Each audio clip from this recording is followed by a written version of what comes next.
Before we get started with this edition of Danny's Hot Takes Black Templar Edition, we want to thank Games Workshop for sending us this free review copy as an advertisement of products, so we could be very clear that this beautiful review copy sent to us by Games Workshop was indeed a review. Now, on with the hot takes.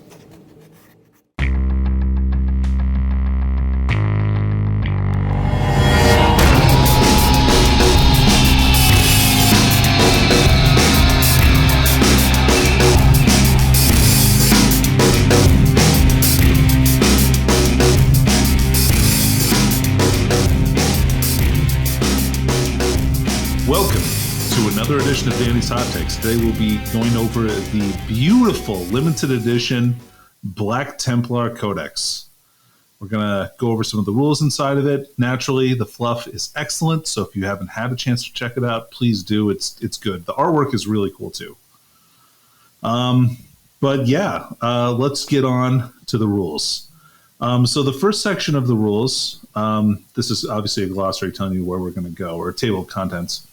We go into our detachment abilities. Now, Black Templars, basically, if every unit in a Black Templars army, you're pure Black Templars, you get to use the Templar vow. So this is kind of like a super doctrine that a normal Space Marine successor chapter would get. But instead of just being one thing, you can choose at the start of the battle which of the different Templar vows you'd like them to take up. And so each of these will give your army an advantage as well as a disadvantage. So let's see what they are. So the first one we have is Suffer Not the Unclean to Live, in which each time a model in this unit makes a melee attack against a non-vehicle unit, an unmodified hit roll of 6 automatically wounds.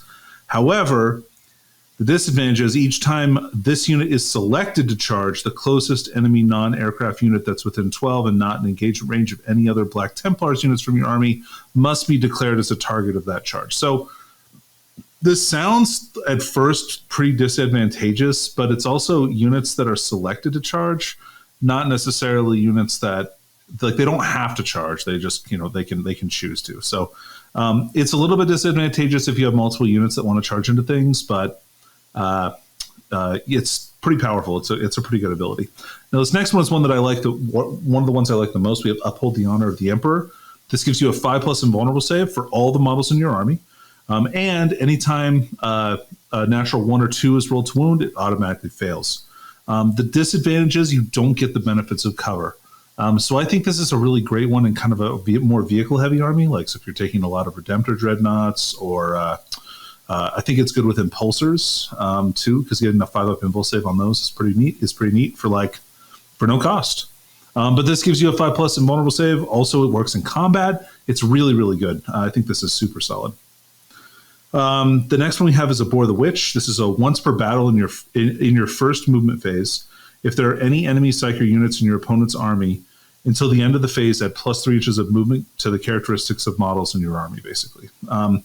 And then each time a Psyker model is targeted with a melee attack, each time you target a Psyker model with a melee attack, you get to reroll 2 wound rolls of 1. The disadvantages is enemy Psykers, while there's an enemy Psyker within 18 inches, you can't perform actions. This is pretty circumstantial, but it could be pretty good against things like Grey Knights. Just getting that reroll 1s is pretty nice, and the extra movement on the first turn is, while not like absolutely the most powerful thing amazing, it's pretty good. It definitely helps speed them up a little bit. Because one thing is, we'll go through this, the army kind of has changed. Before they were a pretty fast army. They're a little bit slower now. The last one is accept any challenge no matter the odds. The vow is here, if this unit is within engagement range of any enemy units, if a combat doctrine is active for your army, this unit gains the benefit of the assault doctrine instead of the combat doctrine that's normally going on. So if you're in assault, you're using assault doctrine. If you're not, you're using whatever doctrine it is the turn is on. So it's basically the best of both worlds. Also, each time this unit is fight, until the fight is resolved, add 1 to the attack characteristics of models and units that is not cumulative with shock assault. So they're just always +1 attack, not just on the turn they charge. And then finally, the passion is you can't fall back. This is a pretty severe disadvantage. This can really screw up a lot of plans. I don't know. This one seems very, very dicey to me. I don't think that I would pick it. So I like Suffer Not the Unclean to Live. It's pretty good. So I think that it's Probably not as good if you're going for like a more offensive vow than accept any challenge no matter the odds. Just a +1 natural AP on your weapons like can really turn cheap units that have just a lot of attacks, like with the Astartes chainswords and stuff like that. AP -2, AP -3. So like you can, with a couple of the combos in the books, you can really stack that up pretty good. So I think that's pretty solid. I like Uphold the Honor of the Emperor the most, probably. I think of all the different ones, it just is. It's the most benefit. You're going to get it on the most different units. An invulnerable save is always going to be a good ability. You're seeing more people take things like Rhinos and Thousand Suns just because they have a 5+ invulnerable save. It's not like a lot of these vehicles and stuff are getting cover anyway, so it's a pretty light disadvantage for. It's pretty much no disadvantage for them. And Aboard the Honor of the Witch is going to be really circumstantial. You might pick this, I mean, because you can choose these at the start of the game. You may pick this if you're going against a Psyker heavy army that it's going to ignore your invulnerable saves anyway. All right. So next we've got our stratagems. So in the stratagems page, you see the first one. They preview this today, Devout Push. You can see Devout Push has changed quite a bit. This is probably the best stratagem in the game previously, just with the amount of utility that you could use for it.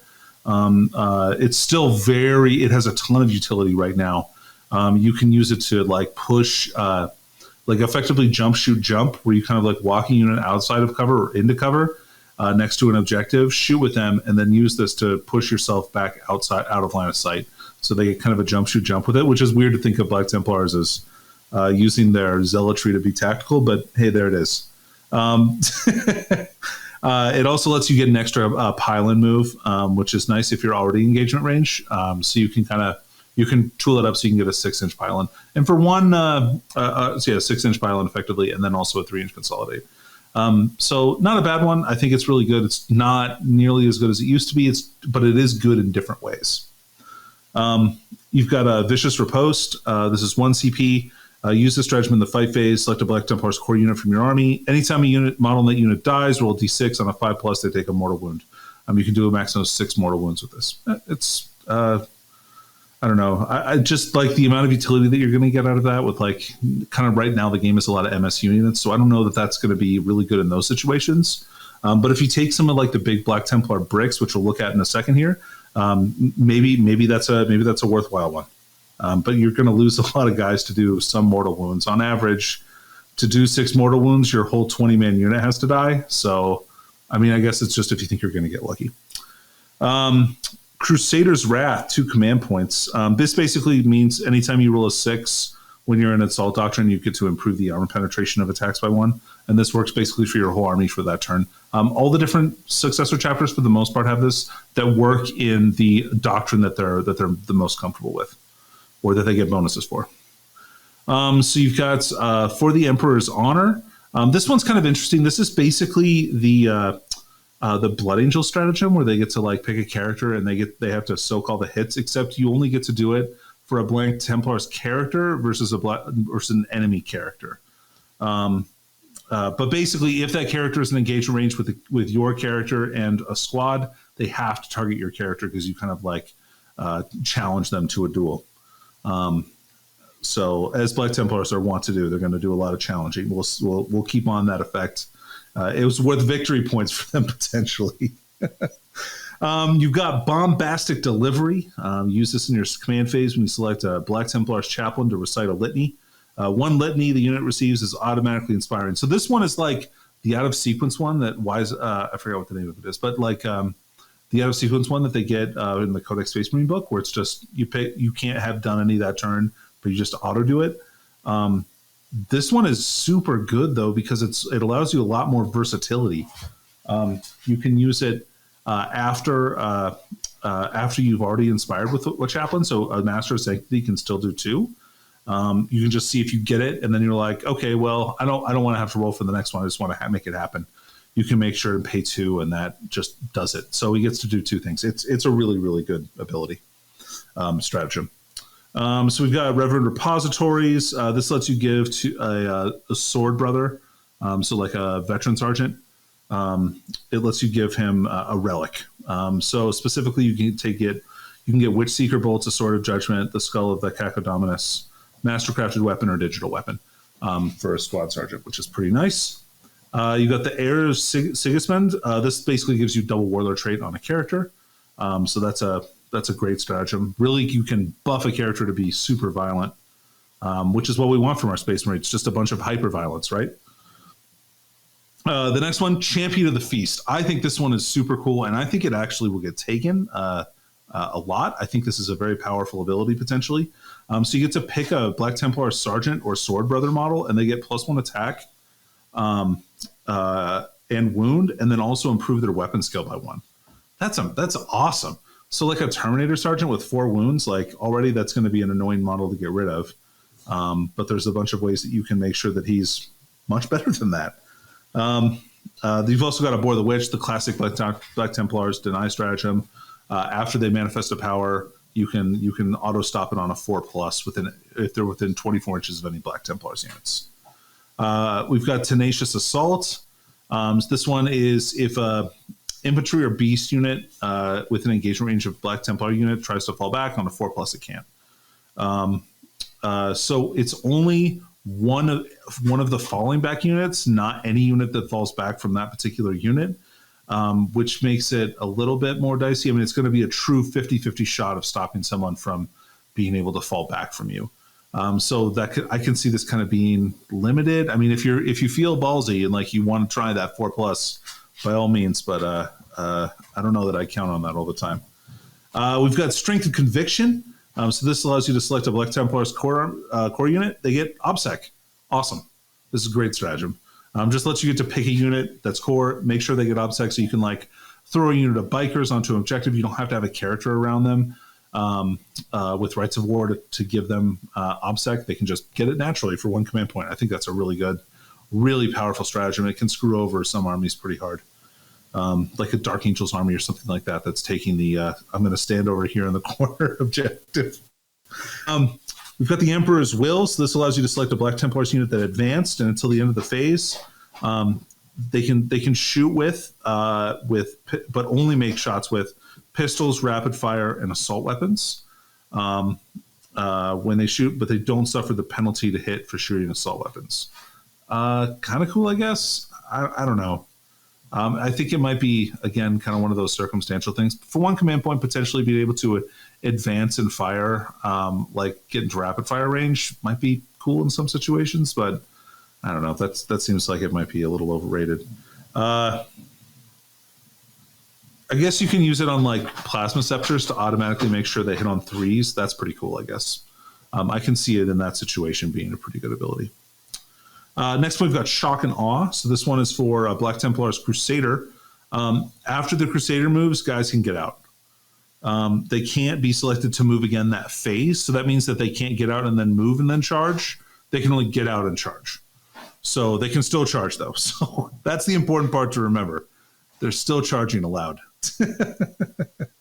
Then we've got Exemplars of the Crusade. Use this in the fight phase. Select a Sword Brethren unit in your army. Until the end of the phase, each time a model in that unit makes a melee attack, an unmodified 6 scores an extra hit. So they get exploding 6s for 1 command point. That's kind of cool. I don't rate the Sword Brethren to be super hot, but I think they're okay. We'll see. We're going to go over them. So we've got Heretic's Pyre. This kind of lets you get blast on your flamer weapons. So you pick a unit. If they shoot an enemy unit that has more than 5 models, but less than 11. They'll never roll less than 3 on their flamer shots. If it's 11 or more models, they auto get max hits. So this is only 1 command point for any unit, or 2 command points if you use it on a Gravis unit. So if you use it on aggressors, you don't get them in 3 shots, or you have to pay 2 command points for it anyway. You have to pay an extra command point for the privilege. Finally, we've got Incendiary Shells. So use this in the shooting phase when a Black Templar unit from your army is selected to shoot until the end of the phase. Each time a model makes an attack with an Astartes shotgun, the attack has a damage characteristic of 2. So this is going to be for, like, I would say, neophytes and units. I think that's basically it. Maybe Scout Bikers. Because I think Black Templar can take Scout Bikers. I'd have to look at that again, but I'm pretty sure they can. Anyway, damage 2 is cool. There's no AP on those weapons, though, so unless you're an Assault Doctrine, I guess, then there is. It's kind of cool. It's neat anyway. It's not like the most powerful thing. Anyway, let's move on to Litanies of the Devout. So this is the special brand of litanies that all Black Templars get, chaplains get access to. And they can know, instead of the litanies of battle, they can know that these litanies of the devout. So it's either or. So Black Templars still can take the normal litanies of battle too. And you probably are going to want to take at least one chaplain. There's some cool rules associated with that. And these litanies are great. So we've got Litany of Divine Protection. Pick a Black Templar's core, Black Templar's character unit. They get a 5-up ignore wounds. Awesome. It's very good. I think that's one of the that's like probably one of the best litanies. That's really, really powerful. We've got Psalm of Remorseless Persecution. Select a Black Templar's core unit within 6 inches of the priest. If they roll a 6 to wound, they inflict 1 mortal wound on the target unit in addition to any normal damage. A unit can suffer a maximum of 6 mortal wounds per phase as a result of this ability. So this is kind of cool. Maybe you're like, oh, only 6 mortal wounds? Dang. I don't know who says that, but some idiot says that probably. But it's 6 mortal wounds per unit. So if you engage multiple units and you get a ton of attacks, like Crusader Squads really get a lot of attacks, like you could do a bunch of damage with this. So it could be kind of cool in an army that's kind of tries to do that. We've got Plea of Deliverance. So you get to pick a Black Templar's core character unit within 6 inches of the priest. They totally are immune to psychic powers, and until your next, like any psychic powers that are on them go away, and then until your next command phase, they can't be affected by enemy psychic powers. So amazing for like a shielding unit in front of Thousand Suns or Grey Knights, and just you can get rid of those debuffs if you really need to. So I think this is a really good tech choice on something like a Master of Sanctity that has multiples, or if you're taking Grimaldus. Got Fires of Devotion. This gives a unit +1 attack within 6, as long as they're core or a character unit. As long as they, like in the first round of combat, so basically a double shock assault. We've got Fervent Acclimation. This one is, you get to select 1 Black Templar unit within 6 inches of the priest, and they get to pick a different vow, so they gain the effects of that. So you can kind of double up on vows. That one's really good too. Kind of lets you take the defensive vow and then maybe switch into one of the offensive ones as you need it, or maybe even the psychic one. That one's really good too. Can I throw something in here that I really like about this one here, Danny? I know I've been quiet up until now, but if you combine that one, say throw that on a large Terminator break. Combine that one with the +3 inches movement in your first turn, and then the stratagem for +3 inch for in the fight phase towards an objective. That puts a very large unit 12 inches up the table very quickly. Oh yeah, easily. And like if you take, we'll see with Grimaldus in a little bit here, getting that run to a D3 +3 instead of a normal D6 is going to, they'll make them quick. They'll be quick. So, yep, it's pretty cool. I really do like that one. You can really get a unit up the table, like in the middle of the table, like on the first turn easily. Or past the center line, I would say, honestly. Even with a movement 5 unit, I bet you're pretty likely to do that. All right, so the last one we have is Oath of Glory. This one is the buffing one for this litany. You get to strike first. Basically, the priest targets himself, and he gets super buffed. He gets to strike first in combat. Sixes score 2 additional hits, so he gets triple hits on 6s. He gets Tesla on his Crozius Arcanum, and he gets +1 strength. So I thought this one was pretty fun. Someone like it's awesome to think of the chaplain just going berserk and beating the crap out of some guy with his ritual little I don't know, baton. I feel like Grimaldus would like this one, right? Yeah, for sure. We got Warlord Traits. So we've got Epitome of Piety. Your Warlord can try to deny 1 psychic power as if it were a psyker, and you get +1 to deny attempts for them. So that's pretty cool. I actually have a rules question about this one, and we'll look at that again. I don't know. I've been talking about Grimaldus a lot, but we'll get to him, I promise. And that's his Warlord trait. So it's Epitome of Piety for him. Then we have Paragon of Fury. So after the Warlord charges, get +1 strength. And for each enemy model within engagement range, roll a d6 on a 5+, does a mortal wound. That one's okay. It could be cool on like a chaplain with a bike because you'll probably get, I don't know, maybe 2 mortal wounds. Mm-hmm. That could be neat. Anyway, Master of Arms. This gives you fight first and +1 attack. Yeah, really solid. That's a great one. This one's probably my favorite one, just because whenever I pick Warlord traits, I automatically go, well, what does this do for the rest of my army? It's great that my character is really cool, but like I'd rather him affect everyone around him. Well, if you've got Black Templars, you've got a Warlord trait for someone like me. Which is, a friendly Black Templars core unit was within 6 inches of the Warlord each time they make a melee attack. On unmodified wound roll of 6, they get +1 AP, and it is cumulative with Assault Doctrine. So, like, you can potentially use this, plus always be in Assault Doctrine when you're fighting to get, like, -2 and then -3 chainswords, like, all the time. I think that's really neat. Frontline Commander. This one is add +1 to advance and charge rolls made for the Warlord. And each time a friendly Black Templar's core unit declares a charge against an enemy unit that's within engagement range of your Warlord, add 1 to the charge roll. I think this one was in Grey Knights too. I don't know that it's going to get used a ton. The +1 to charge is definitely nice if you have a Warlord at deep strikes, because that makes that charge a lot easier. And Black Templars naturally reroll charges, so that's kind of a neat thing. And then if he gets in, then maybe your other unit gets in more easily. I'd rather just bank on the chaplain, making them +2 to charge instead of having a Warlord trait for that. But it's kind of, I don't know, it could be neat. Last one we got is Oathkeeper. So this allows you to do 6-inch heroic interventions, which is pretty cool. That can be really annoying.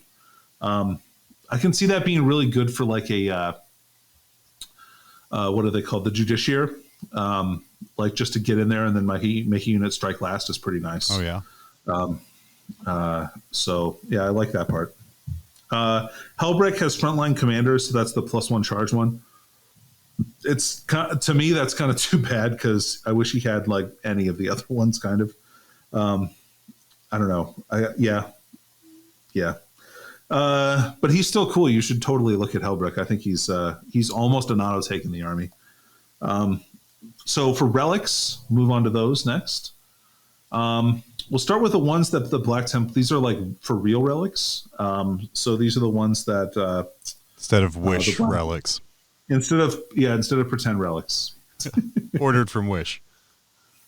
So we've got the Crusader's Helm. That's +3 inches of movement for the banner's aura abilities.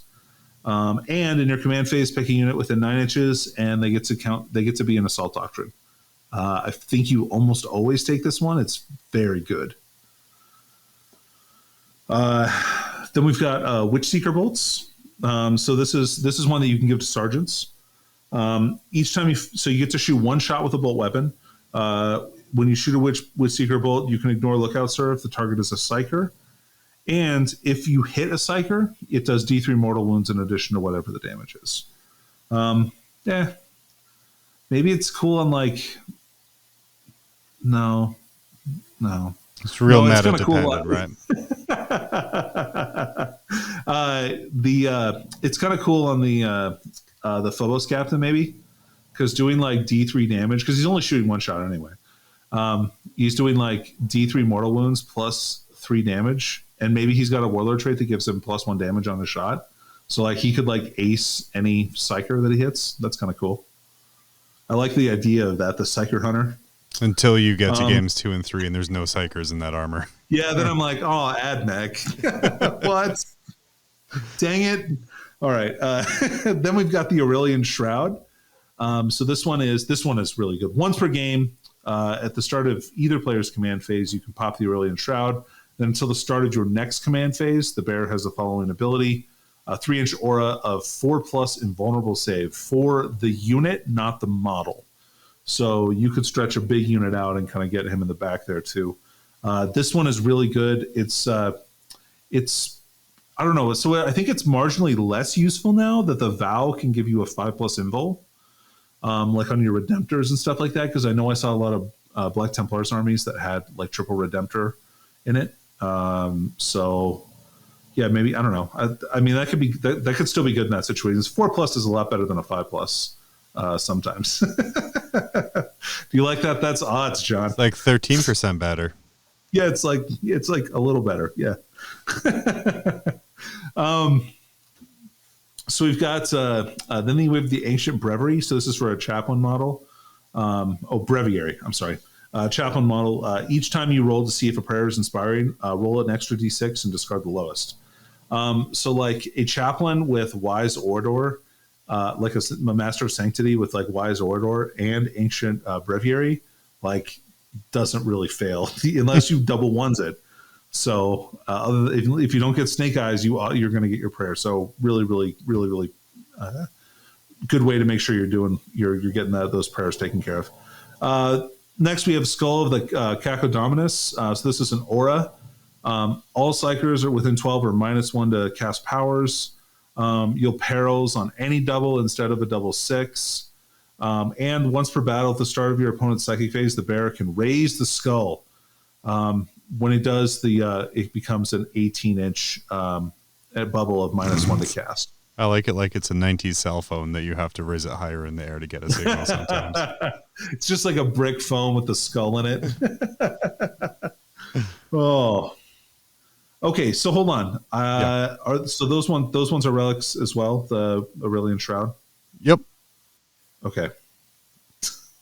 This is the magic of cinema. Heck yeah. All right, so next we've got the Sword of Judgment. This is another one that you can give to sword brothers or sergeants. So maybe in like one of your Templar squads or something like that, you can give them this. The power sword becomes +3 strength, -3 AP, 3 flat damage.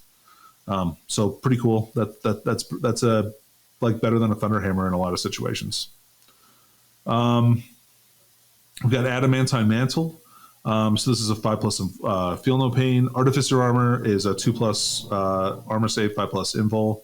Mastercrafted Weapon is +1 damage. Digital weapons, you guys know those ones. They're in every other of the supplements. Then we have the Aquila Immortalis. Give a bear +1 its toughness and attacks. That's pretty cool. That's definitely not bad. How's that on that bike chaplain? Yeah, toughness 6 could be cool, and a lot of attacks, and then you can give him another attack, and then you can give him another attack and get exploding 6s. That's pretty dope. I like that. I don't know though, man. The relic Crozius in the normal Space Marine book is really good. Yeah. So that might be hard to pass up. Isn't that the problem with a lot of these relics? Is the core of the base book is still really good for what you can take. Oh yeah, but I mean, there's definitely stuff in here that's good. Like the Crusader Helm is amazing, and so is the what's that thing called? The Aurelian Shroud. Yeah, the Aurelian Shroud. Thank you. Which actually they have a model for now. Oh, yeah? Did you know that? Yeah. WYSIWYG. Go buy your upgrade spurs. It's a ghost banner, John. Then we've got several more relics. See, Black Templars get a lot of relics. I feel like they get more relics than almost any of the other Space Marine. I'm sure Blood Ravens would have more. Yeah, that's true. Those guys are a little light fingered, if you know what I mean. So we've got Perdition's Edge. This replaces a Power Axe or a Mastercrafted Power Axe. So on the Marshall or the Castellan models that are coming out for Black Templars, they both have axes. So you can give them this really cool relic, where if you roll a 6 to wound, you do 2 mortal wounds, then the attack sequence ends. It's all right. I don't think it's great. Not something I'm going to be spending my relic slot on most of the time, unless I have a very specific purpose for that character, and this is the best tool for the job. Next, we've got Breath of the Throne, which is a Combi Flamer or Auto Flamer, which is a new weapon Black Templars have. Also the worst Zelda game. Thank you. Oh, man. So it's a 12-inch range assault D3 +3. So min 4 shots is cool. Strength 5 -1 2 damage, and it auto hits. I think it's cool. I can see taking that on a character potentially. 2 damage shots, like in a bunch of auto hits, especially for like if you have Overwatch or something like that. I think that's pretty cool. You got Tannhauser's Bones. This makes your character -1 damage. That's cool. Yeah. Everybody likes -1 damage, right? Heck yeah. That's why Death Guard is so popular. Yeah, so good too. Okay.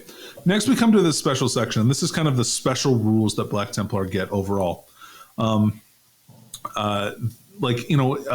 of the codexes or supplements that have come out have had like special upgrades that you can buy characters to make them cooler. In this instance, if you have a chaplain model in your army, you can buy these upgrades for normal models and squads of your units. So it doesn't necessarily have to be the champion, but it does have to be marked.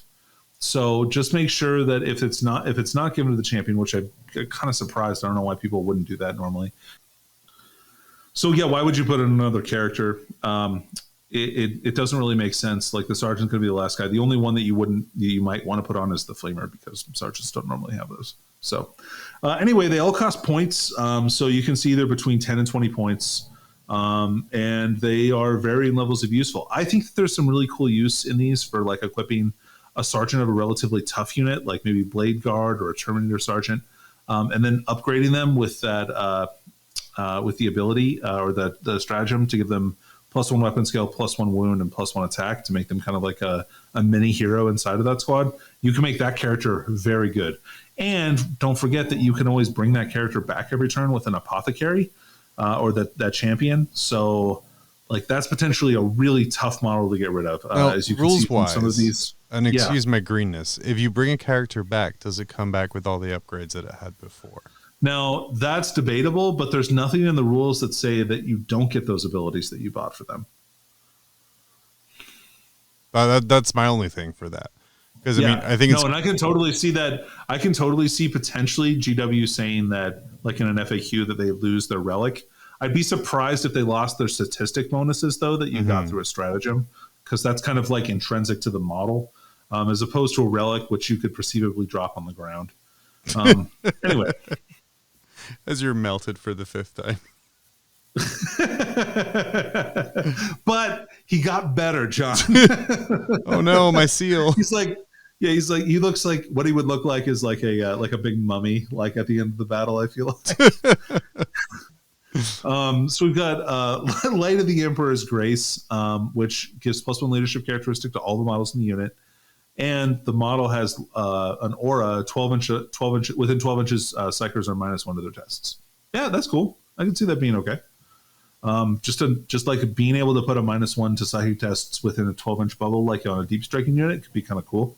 I mean, your enemy models, like the enemy models, will get to move away from them, but like it could be cool. We've got Citrusman Seal. So this one is basically the Ultramarine Seal of Oath, except it only works in melee. And when you deploy your unit, you select an enemy unit, and only your unit is going to get those benefits. So I think it's like conceptually it's good, right? So it gives your unit the ability to like really up its damage output against that one particular unit. But your opponent is going to know which unit you're targeting with yours. So if they don't want those units to fight in like a meaningful way, or like they don't think now that their unit will be able to beat your unit, they're just not going to fight that unit with that unit. That unit will go do something else, or just like camp on a home objective or something like that. If they're really worried that that's gonna change things. But because 40k is so deadly right now, most of these like power units are just gonna like wipe out the enemy unit. So like if they pick something that's like like a unit of Rust Stalkers or something like that with AdMech, right? It's like, okay, like yeah, I know you want to fight these guys, but I'm probably going to fight you first, and then I'm just going to wipe out you. I don't know. It just seems like it doesn't seem like it's a useful ability to take. If it was more than, at least, and a smart opponent will play around it. If there was more than like one unit selected, it'd be way better. But the fact you're limited to that means that right. So yeah, it could be worth it. I think it's a circumstantial pick, and I think a good player will play around it. So, but if you want to spend 20 points on it, you can. And it's not terrible. Next, we have the Holy Orb, the Holy Hand Grenade, if you will. So once per battle in your shooting phase, you can select one enemy unit within 6 inches, and on a 2+, they take D3 mortal wounds, and they get Fights Last. This one is great. I think this is really good on like a on foot unit, kind of that plays the mid table, like Blade Guard or Terminators. The nice thing about this is that it's not a shooting attack, so you can do it in the combat that you're in. Which has a couple of applications. So if you get stuck like with one model against you or something like that, you can kill them pretty much on a 2+.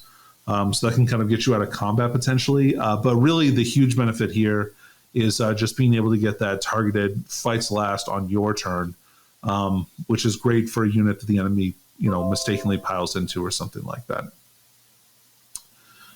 Then we have the Crux Obsidian. So this one gives the bearer, so one model in the unit, -1 damage. So I think this is really rad on that Terminator Sergeant that we talked about, or maybe a Blade Guard Sergeant, to give him -1 damage +1 wound. And so just to make him like the most annoying model in the world to kill. Don't forget, too, that you can give him a 5+ Feel No Pain from that Chaplain Litany. So, like, I mean, it just becomes, like, just that much more chunk that they have to go through before they can get to your unit. So, like, a big fat unit of Assault Terminators with that champion in the middle, I think is going to be, like... And you can make that unit objective secured. Nightmare. Right, yeah, just say, oh, no, yeah, just JK, they're OBSEC now. I need it to be this turn. I didn't want I didn't want to have to, like, pick Rites of War for a character. I didn't need it all the time, just this once. So, yeah, that's good. You should definitely think about that guy. Fist of Balthus is a Power Fist replacement. It gives you a no -1 to hit Power Fist. That's also AP, or that's also 3 damage. So it's like a Thunder Hammer with no minus to hit and AP 3. So yeah, I think that's a great relic. So if you have a character with a Power Fist, I think that's a great pick. We've got the Beast Spire. Beast Pyre. This is you replace a Flamer or Pyre Blaster. And this is such a weird upgrade. So it gives it Assault D6, Strength 6, -2 AP, and it auto hits, but it also has Blast. Okay. Okay, cool. It's a Blast Flamer. I don't know. That's kind of cool. Great against big units. I mean, that would kill a lot of like Skitari. Well, 6. Oh yeah, probably just D6 because they're Vanguard. They're Veteran Vanguard. Yeah. Next, we have the Icon of Heinemann. This lets the model ignore AP -1 and -2. So this is a great substitution if you don't want to take the -1 damage one because you find your meta is full of wimpy rapid fire weapons and things like that, but just a lot of them. You could take this instead, and then that makes that character like just unstoppable. So this is a good substitute if you want to change that instead. I like the -1 damage usually more, because people are going to target elite units with that, like with actual anti-tank weapons. So the last one we have is Bones of Mordred. Each time the model makes a melee attack, a twin roll of 6 inflicts 1 mortal wound on the target in addition to normal damage. Yeah, that's kind of cool. Maybe if you wanted to take, I could see this one on like a double lightning claw, like Vanguard veteran or something like that. That could be like Sergeant. I think that would be pretty cool. Start fishing for 6s. Yeah, that guy's got like 7 attacks, so I mean that's cool. All right. Next we have the secondaries. Man, you've really got to be sure of yourself for these secondaries. I got something. I got something for this. Okay.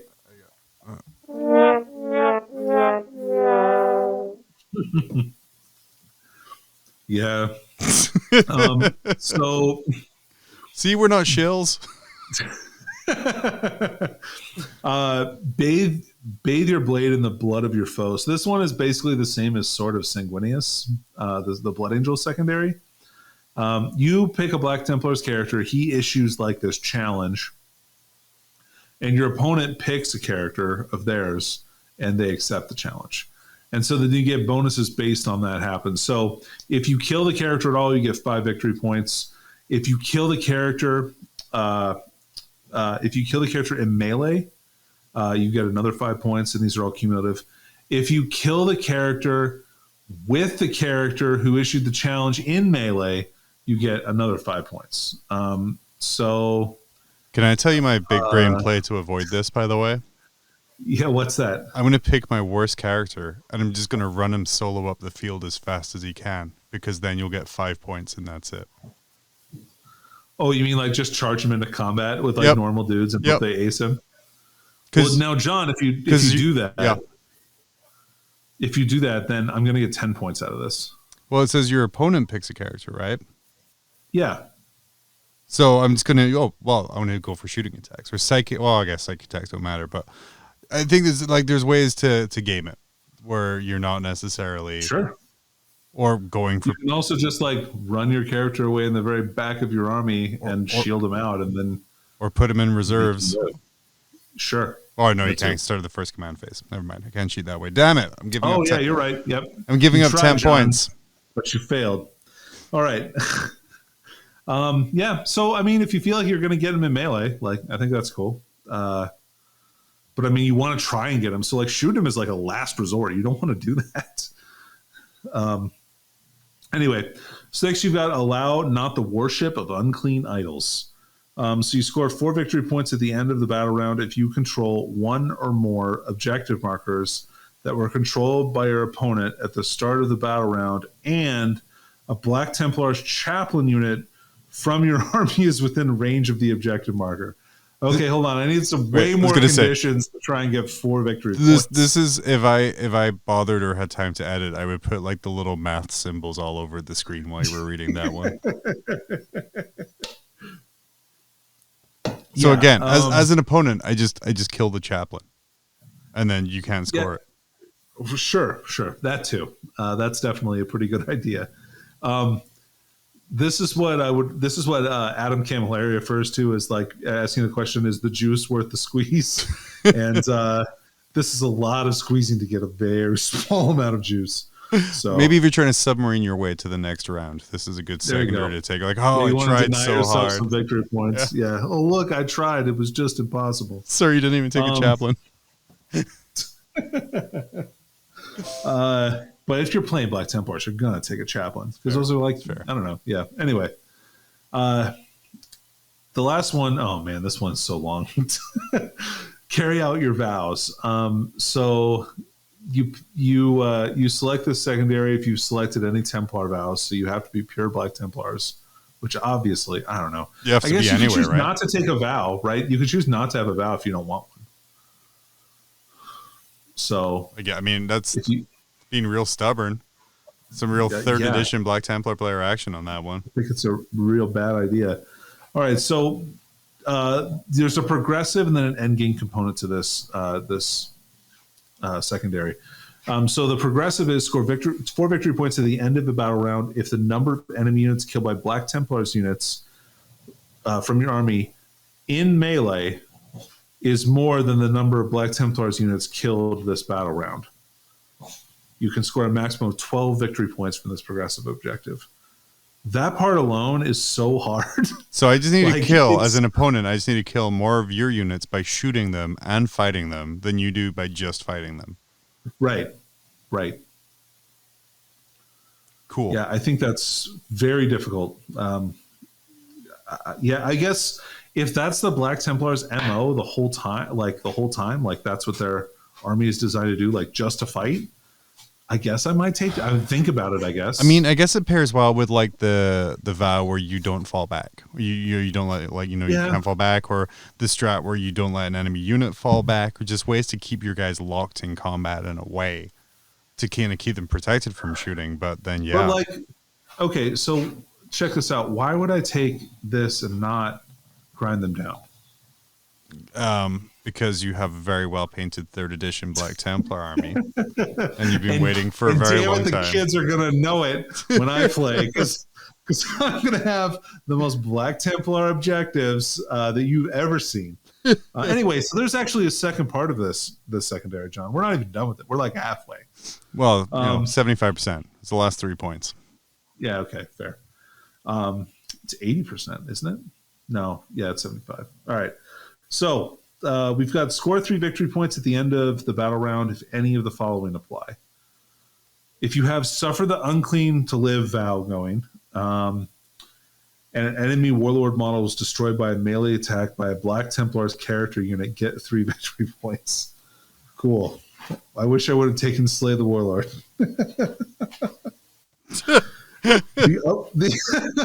I mean, really, like, all right. The Uphold the Honor of the Emperor vow was selected before the battle, and the Black Templars infantry unit, excluding characters from your army that is not below half strength, was in the enemy deployment zone at the end of the battle. That's like reasonable. That's not terrible. If Abhor the Witch was selected, and enemy psyker units, if any enemy psyker units were destroyed, that's great. So like that's in that situation where you're fighting these kind of armies, that's like maybe legit. I can see that. But you want to be fighting like psyker heavy armies in close combat? Well, yeah. What else am I going to do? I mean, like Black Templars, man. Fair. And they you know, like a lot of those kind of armies are very MSU. Like for instance, if I was playing Grey Knights with Black Templars, I would take this. I think. I don't know though. Grey Knights kill so much stuff. God, that's what I'm saying. Like, so you're banking on like surviving combat with Grey. Yeah. Maybe if you have like a bunch of really tough units, like you have like that, like a big Terminator blob and a bunch of like I don't know. It's not worth it. No. See. If I haven't to justify it this much, it's just not worth it. Anyway, so it's accept any challenge, no matter the odds. If you kill an enemy unit with starting strength 20 or more, or enemy models with a wounds characteristic of 20 or more, you get 3 victory points. So I guess like if they have like a Titan, like, you know, like a Knight. Yeah. Yeah. If they don't, then cool. Don't take it. F-. No, I'm just kidding. It's not that bad. Yep, we've got some cool combat patrol pictures. Man, I love that new Black Templars Emperor's Champion model. He is really cool. I gotta say, I'm kind of loving these Centurions right here. Oh, yeah. Dude, you love the thick boys. I do love the thick boys. Anyway, I like that Emperor's Champion model a lot. I kind of wish he was holding his sword like he was going to slash somebody instead of like giving them showing it off like he's on QVC. Yeah, like do you see what I have? Do you understand how dead you are? No, let me educate you. Anyway, so we've got some data sheet rules here. So these are some new additions. So marshals and castellans are the captains and lieutenants of Black Templars. So a Primaris, if you have a Primaris captain from your Black Templars chapter, you can use the following war gear options instead.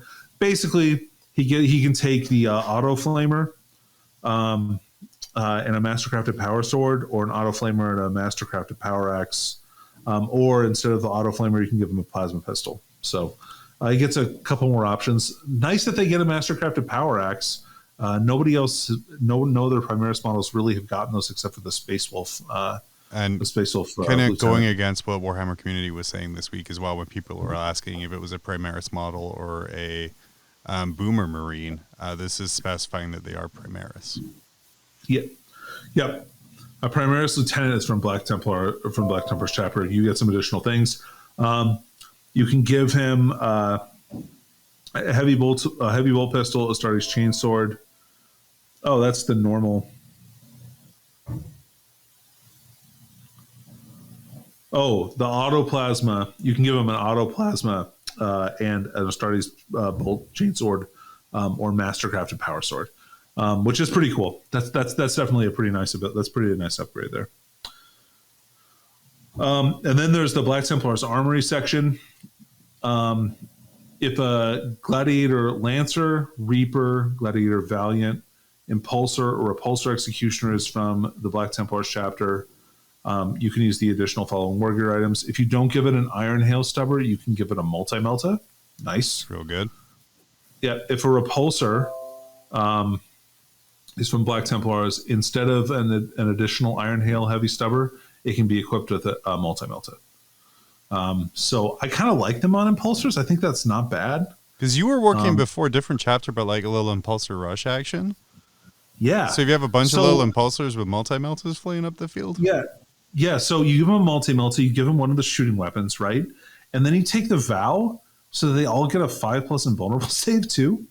I think that would be a really annoying army with a lot of shots, weirdly.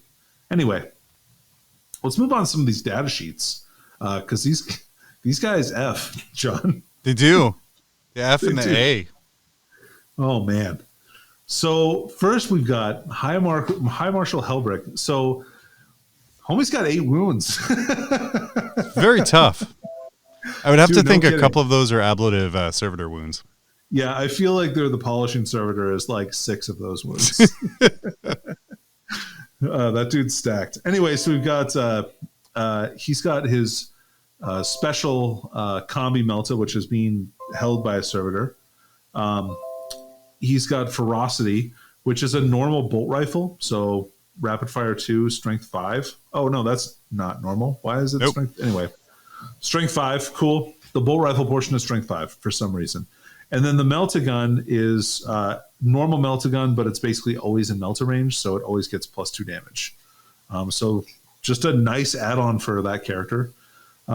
He gets a couple of servitor attacks. So he gets 2 extra attacks that are strength 3. With no AP, as the polishing servitors attempt to use the really high grit sandpaper on the enemy. And then finally, he's got the Sword of the High Marshals. So the Sword of the High Marshals is hype. This is one of the best relic weapons that any of the characters like so far have gotten. Let me ask you, Danny, did you expect it to have a sweep attack? I mean, Logan Grimnar has a sweep attack too, right? But it's not this good. So first of all, Helbrick has 6 base attacks, which means he has 7 attacks on the turn he charges. So if he wants to, he can throw 14 attacks at strength 6 -3 AP. That's real, man. Just on like a horde of dudes, like just cutting through them with 14 attacks on one guy. He can give himself full rerolls to hit. Yeah, that's rad. Or he's got the 2-handed, so it basically becomes a Thunderhammer with -3 AP. So he can also just do 7 Thunderhammer attacks hitting on 2s. That's a cool thing that he does. In addition to that, he's got the Chapter Master rule, so he can give a unit full rerolls to hit, a core or a character unit. He's got his normal rights of battle as befits a captain. And he's got Crusaders of Wrath, which is a 6-inch aura of units getting +1 to their strength. Man, what a great ability. That really increases some units to be like that +1 strength just puts a bunch of different stuff on a different like a different level. Like strength 8 going to strength 9 is really big.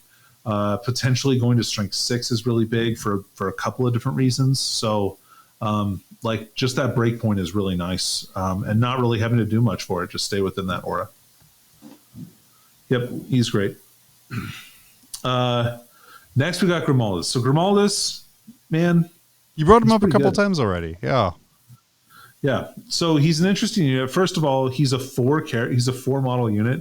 He's got now the 3 servitors are all part of his unit, and then they have benefits that they give out just as long as they're alive, right? So if you get to Grimaldus and actually do damage to him, you can get rid of some of the effects usually, but it also gets a bunch of ablative wounds, and he does have 5 starting wounds, so he's pretty tough for a chaplain already. He's got a normal plasma pistol, which he doesn't have to overcharge because he's so angry like Karn. I mean, he's angry, but he's not that angry. Then he has an Artificer Crozius, which is -2 AP and +2 strength. So he's got strength 6 attacks. So in total, he's got like 5 strength 6 attacks, -2 AP, 2 damage. It's not a bad fighter. He's got 3 different relics for the servitors, the Cenobites, are carrying. So he's got the Banner of Fallen Crusaders. So this lets you Black Templars core or character units within 6 inches get to advance D3+3 instead of D6 inches. So that's great. Like, man, that's a real increase to speed. Like, It just gives you that much assurity that you're gonna make that good advance roll. Then you've got a 6-inch aura of 6-up ignore wounds for core or character models. That's also great. And then you've got The last one, this one's pretty good. The Scepter of Anointing. This lets you get +1 to your rolls to be inspiring. So that's such a good. So he doesn't have to have Wise Order. He just gets also like the abilities of Wise Order just for having a dude follow him around with a little stick, right? So he's got the normal chaplain, spiritual leader's ability. He's got the Rosarius for the 4+ invul. He's got the mindless follower rules, basically saying that you have to kill the servitors first before you can get to Grimaldus. And the Cenobite servitors cannot be your warlord. Dang. I know. Sorry, John. So he has the Devout rule. So this is my question with his Warlord trait. In your opponent's psychic phase, this unit can attempt to deny one psychic power as if it were a psyker. Do those stack? So I would say, because he gets, based on the wording in like Grey Knights and stuff, then yes, because it says the unit gets to deny a psychic power, whereas the Warlord trait says the Warlord gets to deny a psychic power. So I would say that has 2 denies. I think, yeah, and I wonder, like, or is it just that he has part of his Warlord trait anyway, even if he's not your Warlord? I don't think so. Yeah, I mean, I agree. I think it's much better if it's 2 denies, but I don't know that there's anything that says that you actually stack denies together. So there's also nothing that says you don't. Yeah, you're right. You used that on me earlier. I remembered it. Boo. All right. Don't use my words against me. All right. So we've got, you do it all the time. I do. Then we've got Indomitable Resolve. Basically, Grimaldus stands back up on a 4+ with 3 wounds remaining once per game. So he's like mini Goleman. It's pretty handy. Now, question: does this unit give up 12 assassinate points? It's character units. Okay, so it'd still only be 3.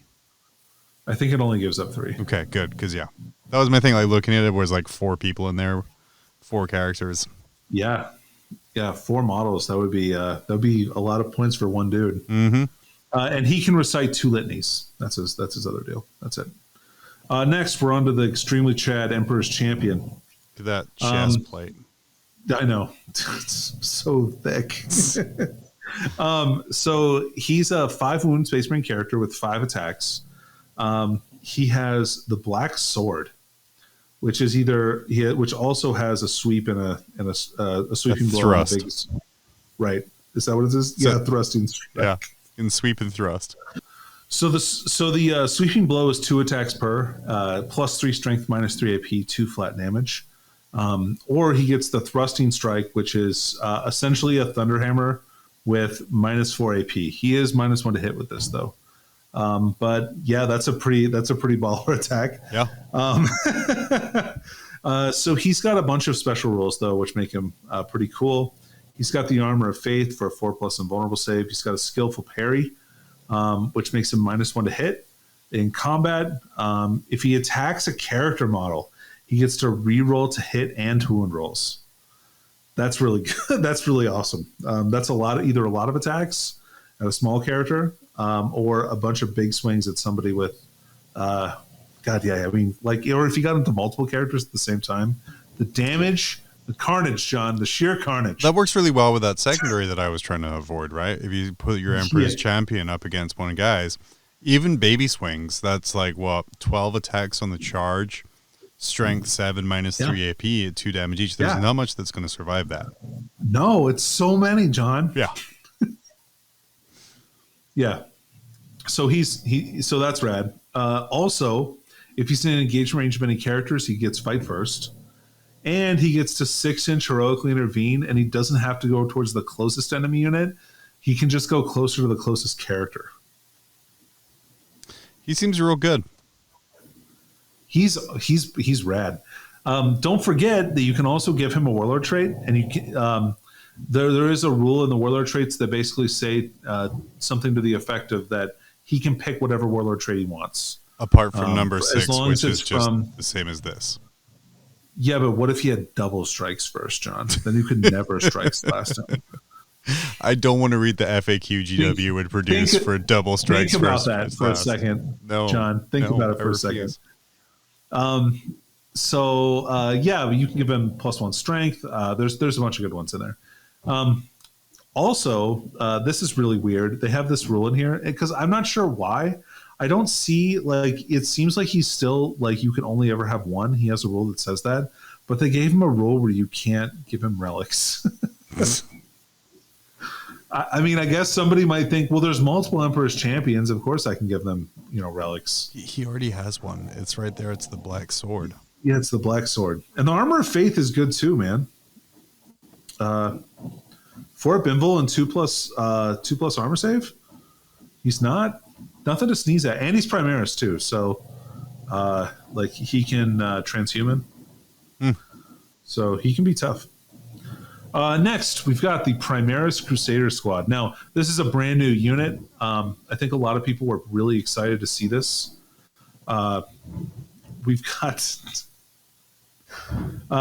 a bunch of. Can you hear that? Sorry. Your beautiful dog snoring? No. I can kick him. The fireworks that are going on outside, dude. They're like super loud. It's dude, like exploding. It's the excitement over the Emperor's Champion and Primaris Crusader Squad. It must be it. So I'm really sorry to make you edit more. Oh, fuck, I'm not editing. Leaving this in there. The claps and everything. Heck yeah. Okay. Anyway, we've got Primaris Crusader Squad. They've got you can take between 5 and 11 Primaris Initiates, and then between 4 and 8 Primaris Neophytes. So the Neophytes are like the scout level guys, but they're like Primaris level scouts. And the Initiates are kind of the normal power armored Marines. And then there's also one Primaris Sword Brother. So he's like the squad champion. So it's basically a close combat squad. Like you can change the Sword Brothers to have a power axe and give them a pyre pistol, which is like a strength 3. It's like a flame pistol with -1 AP. And then there's you can give the Neophytes. They have normally a bolt pistol and a Astartes chainsword, so they swing just as hard as the Initiates, which is cool. They just only have a 4+ armor save. You can also give them, a bolt carbine or an Astartes shotgun. So this is how you can get like 8 guys with Astartes shotguns if you want to, which are strength 4, no AP, 1 damage, but you can make them 2 damage. God, that just does not. That strat just does not seem worth it. No. And then any number of the Initiates can replace their auto bolt rifle with a heavy bolt pistol and an Astartes chainsword. So they can have either the auto bolt rifle or the chainsword and bolt pistol. I think you're always going to give them a bolt pistol, although I guess the auto bolt rifle is not terrible either. For every 10 models in the unit, up to 2 Initiates can be given. Can have their auto bolt rifle replaced with a pyre blaster or a heavy bolt pistol and power fist. So, no, you get one of those for each 10 guys. Yeah. Right. Okay. Yeah, that's good. That's cool. What are your thoughts of unit, right? Minimum squad size 10? Yeah, that's true too. Because you can't fit them in any of the Primaris transports now, right? You can fit them in a repulsor. Yeah, it seems like a lot of squeezing for the juice. Of yeah. that Yeah. Okay, so if I took them, I'm taking them at 20. I'm not taking them at 10. Because you have to put like the exponential buffs on them. So you have to make them like get the benefits of the 5+ invulnerable save all the time. Maybe one turn make them a 4+ invulnerable save. Cast that chaplain prayer on them to give them like the 5+ feel no pain. But like maybe use transhuman on them when they get shot. Like that's probably worth it because man, that's so many wounds that you have to dig through. Yep. But they walking. Yeah, they're gonna walk. Or you can, you know what else you can do with them if you want to. You can always put them in strategic reserve.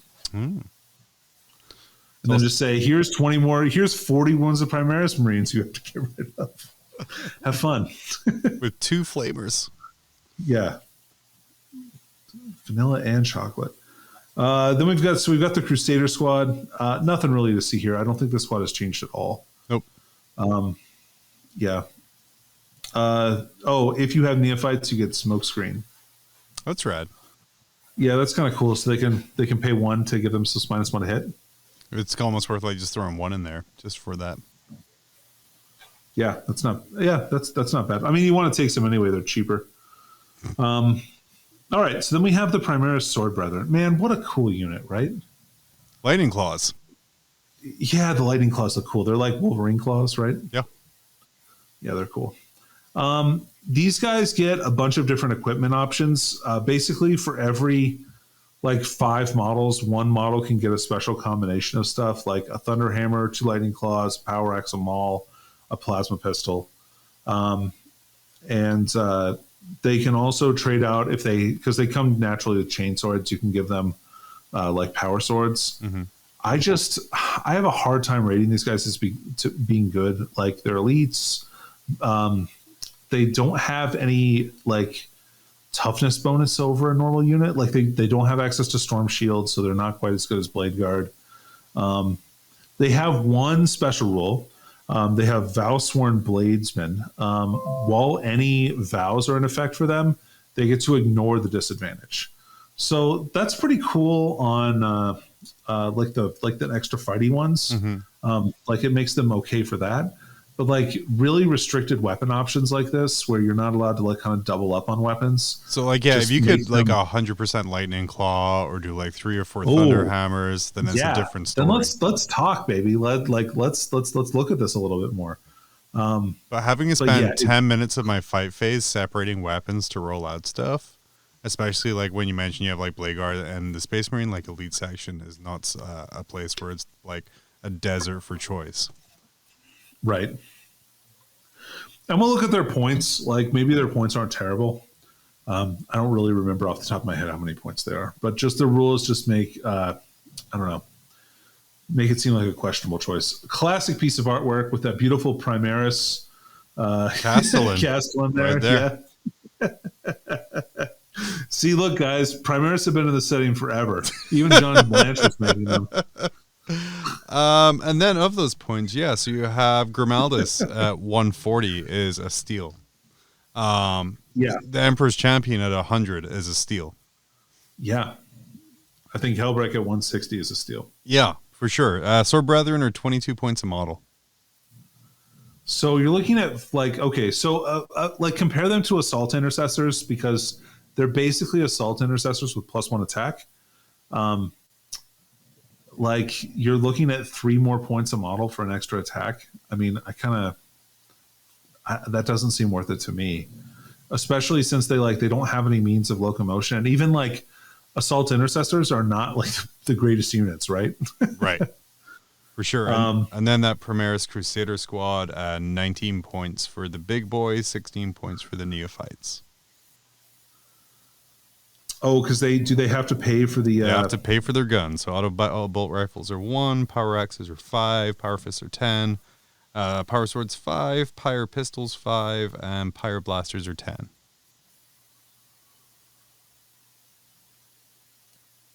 Oh, yeah, okay. I'm sorry. I see it now. I was looking at the Crusader Squad and all the options in that, and I'm like, why do I not see this? What is he talking about? Yeah, that Primaris with the las cannon. Yeah, so, man, the neophytes being 16 and the other models being either 19 or 20 points, because you can choose not to take the auto bolt rifle. It's an expensive squad. Expensive. Yeah. And that, because if you look at it, a regular Primaris Crusader with a Pyre Blaster is 29 points. Yeah, that's true. And then if you're looking at it, so minimum. Well, I'm not going to take honestly, John, I'm not taking Pyre Blasters. Let's be real here. I'm going to take some more chain swords. But minimum, the squad you're talking about running is 360 to 400 points, right? No, because you have 11. 19 points each. Yeah, so I guess it's 209. it's 350. It's a little bit more than 350. It's 355 or something. Does that make it a good to the last target though?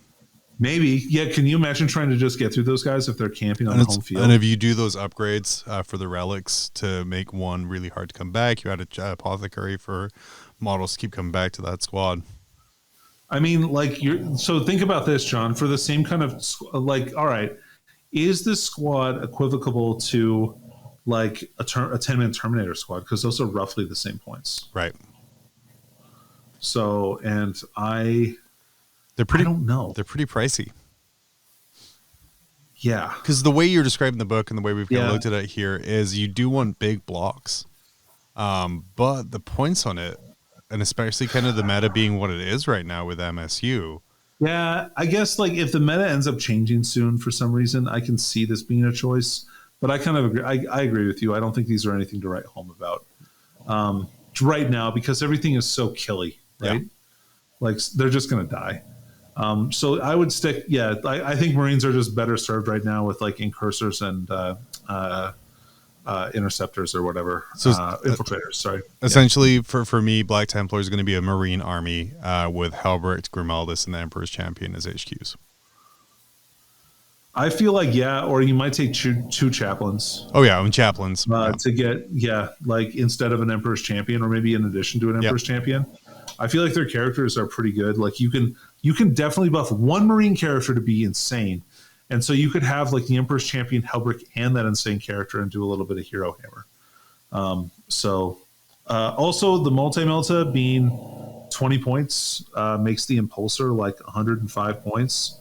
Or maybe like 115 or 20 points if you give it, like, one of the back weapons. Yeah, I think I don't know, man. I think there might be something there. That might be just a wall of meat that's very difficult to get through. Just a bunch of Impulsors with Blade Guard inside to kind of chew up. Yeah, with some incursors in there to just kind of, or intercessors in there to hold objectives. Sure. Yeah, I could totally see that as being an army. That seems like a good army to me. That's why you do the hot takes. That's right. I also like the big Terminator squad, though, to be fair. Yeah. And like, Vanguard veterans are still very good as well. Yeah. And Taylor still has time to repaint all of his Iron Hands. One thing I would like to say is, I think, so I don't know that this is exactly a lateral increase or decrease or like it's not a non-lateral increase or decrease for this army book. I feel like overall there's some cool new options. I think that they got a bit tougher. But they got a little bit. They lost a lot of speed because they did lose advance and charge, and the ability to consolidate into combat after doing stupid stuff like jumping out of an impulsor, like disembarking, moving, and then consolidating into combat with somebody with Devout Push. But come on, guys, we had to know that was going away. That was stupid. So they did lose a bit of speed, but they gained a bit of durability. I don't know that that's a trade that you want to make in 40K's current environment, just because things are usually so fast now. You need to have good speed to keep up, and I think it's always better to strike first, because if you don't, then you're probably not going to strike at all. Absolutely. But yeah, man, cool ass models though. Like, I'm excited. I think overall, like, power level, this is probably like mid-tier Marines. Like, I would say this is as good as like Blood Angels or Space Wolves. I don't think it's as good as White Scars or Death Watch or Dark Angels or Ultramarines. Maybe Ultramarines is up there too. Yeah, just that one build, right? Yeah, for sure. Sorry, how dare I say it's an entire book. And we'll see if that continues to be a big deal. Like, with if the GW train becomes more prevalent, I've heard that it's very difficult for them to maneuver. Anyway, man, let's talk about that Redemptor Dreadnought. He's looking pretty sexy on that in all black like that, John. Yeah, he is. I'm gonna have to learn how to paint black. Is what I'm taking away from today. Hell yeah, dude! Those models look super cool. Yeah, I'm pretty jelly. I really want to own a black an Emperor's Champion model for sure, at least. Yeah. So, yeah. Yep. Well, I will try not to paint him yellow. I'm actually going to try and do the black. We'll see how it goes. Nice. Good. Yeah. Even Citrusman wore black, didn't he? Yeah. Well, towards the end. Yeah. Right. Yeah. Perfect. Well. All right. Wrap it up. So that's been our review of Codex Black Templar. If you like this video, you can like and subscribe to our channel, where you'll get all of our Codex reviews. We also have more than one podcast. So many shows. Yeah, there's so many shows. Such fame. That's not true at all. We're still nobody. So we have first we have Grim After Dark, which is on currently every Tuesday. Soon at 10. Yeah, soon to be Monday, right? Yep. Soon to be Mondays at 10 p.m. Eastern time. So if you want to tune in live, right. Let's not. Let's don't put too much pressure on there.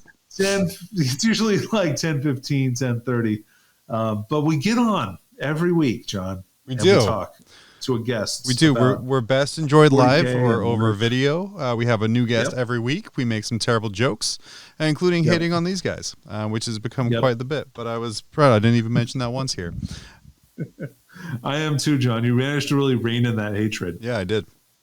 Or you can check out our other podcast, Mob Rules, where we talk about what's going on with us, right? Pretty much. We talk about like some whatever we want, like pertinent issue about 40K. It's just a couple bros hanging out, having a chat. Sometimes we have somebody on. Usually it's just us. Sometimes we don't.